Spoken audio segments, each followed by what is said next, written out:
when we really get triggered, the thing that's happening is our feelings are not being validated. And we are going to fight for our feelings to be validated. And if that person feels like their feelings aren't validated, they're going to fight for their feelings to be validated.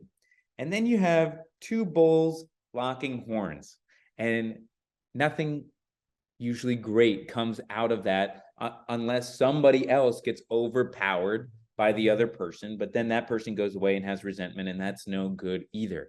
So what to do, right? What to do? Separate. We need to separate. When we notice ourselves getting triggered and they're triggered and it's all a big mess, we need to take space. We need to go. We need to validate our own feelings, not talk about a story about why they're so bad and how they hurt us.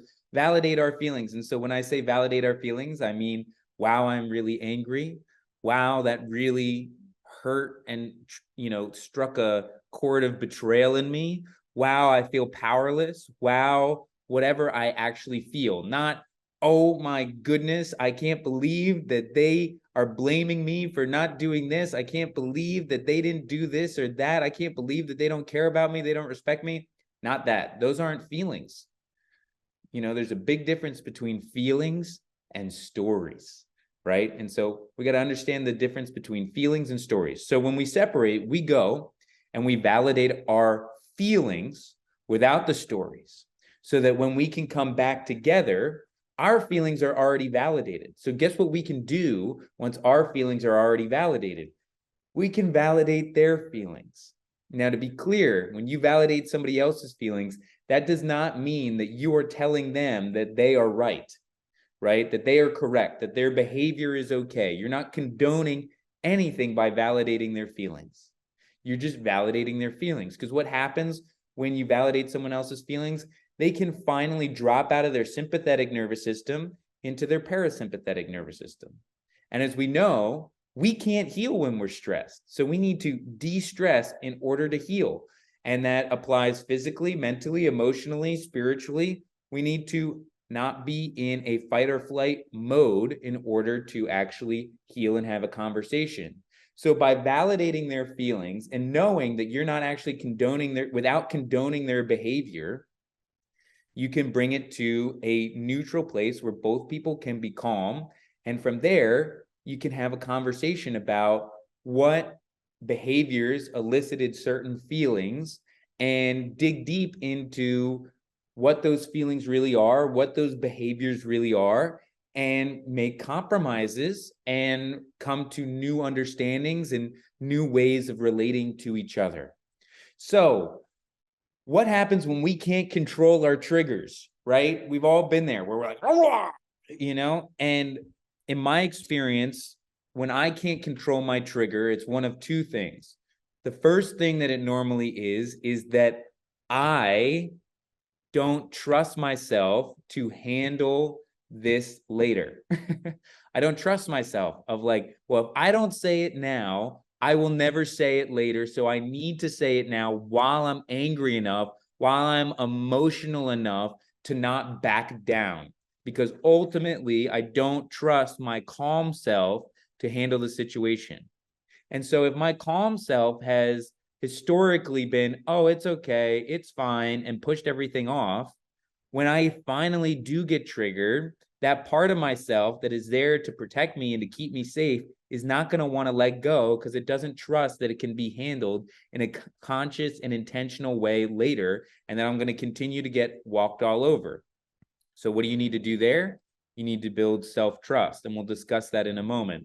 Now, the other thing of what happens when I get triggered and I don't catch it and I allow it to go further is that it is the easy thing for me to do, right? Which is not always kind. And it's not really the person that I want to be, because sometimes it's easier to just allow yourself to be triggered in a moment, express those feelings, because guess what? I don't have time to really go through all of this emotional work to figure out the correct response later. So I'm just going to, be lazy and do the easy thing now because I know this person loves me enough that they can handle it. And it's an unkind thing,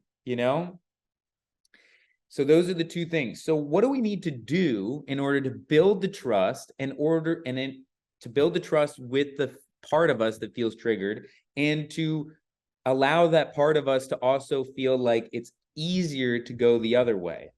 Well, what to do is the same thing. If you were learning how to do martial arts, if you were learning to become a professional fighter, you don't just go out and, see what happens and trust your instincts. You learn a series of sequences and moves that are in alignment with integrity for you, that you can use in any given moment, so that you are prepared for battle in the way that has the greatest amount of integrity.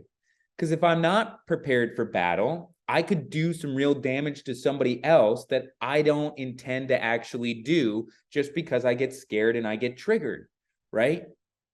But if I am prepared, if I am a martial artist, I will know how to move with inside of the way that we can calm both people down to have a conversation, because that's what jujitsu is.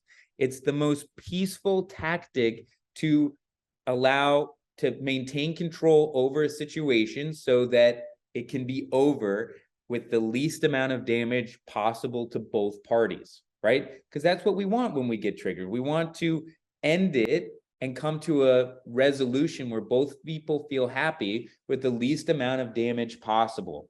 And so what to do is let's come up with the 3 themes that trigger us the most, where we just lose our bananas.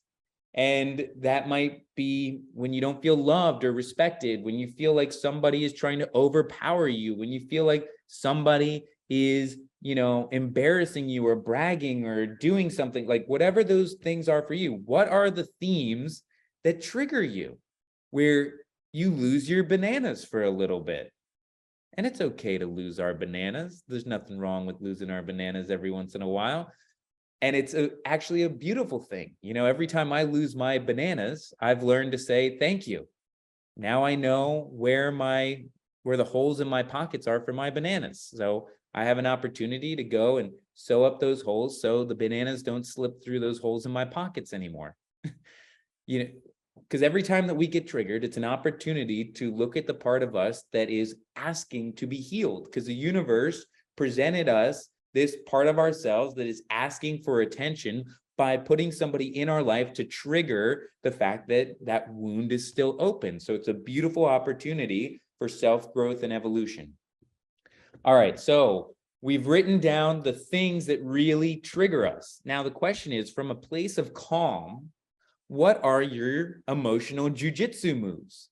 How would you like to handle that situation that is in alignment with integrity of who you are as a human being, right? Of like, we know what our values are, what our morals and our ethics are, what our mission is, what our direction is.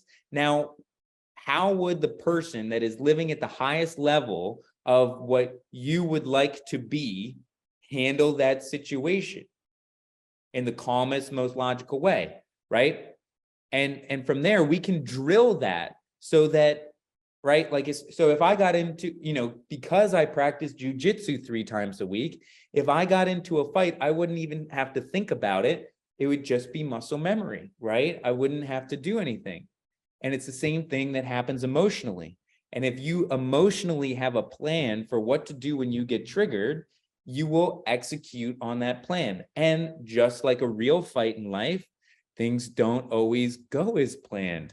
You don't know what's happening. Maybe there's a couple more people that are, you can't plan for every situation, but you can do your best to handle the situation with the highest level of inner integrity as possible. And so in that journey of, validating our own emotions, the more time that you can spend validating your emotions, which is the jujitsu practice, right, of sitting and meditating, validating your own emotions, eventually you don't need to take space in order to go validate your emotions to come back to validate their emotions.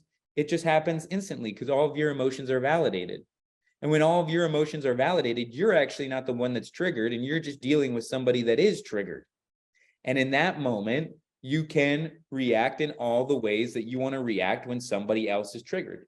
You want to validate their emotions, not condone or their behavior or say that they're right unless they are, which there's a very good possibility that they can be, because nobody's right when everybody's wrong. And that's the truth. Everybody's always a little right, and everybody is always mostly wrong. But there's a little truth in everything. If someone's getting triggered, there is a little bit of truth there, and they know that there is. And sometimes people come up with little lies in order to illustrate the point of the truth that they're trying to get at, which discredits their truth even more. But you have to understand that there is a little bit of truth there, right? There is a little bit of truth there. And the goal is to find it through all of the stuff that is wrong, right? That is not true. Like, let's swim through all the stuff that is not true so that we can find, the little diamond at the bottom of the pool. Got to get through all the water.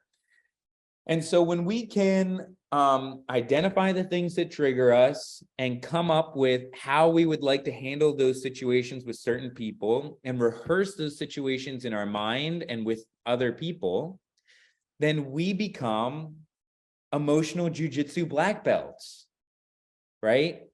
And we then have, instead of waiting for ourselves to get triggered, we heal our triggers before needing to get triggered, right?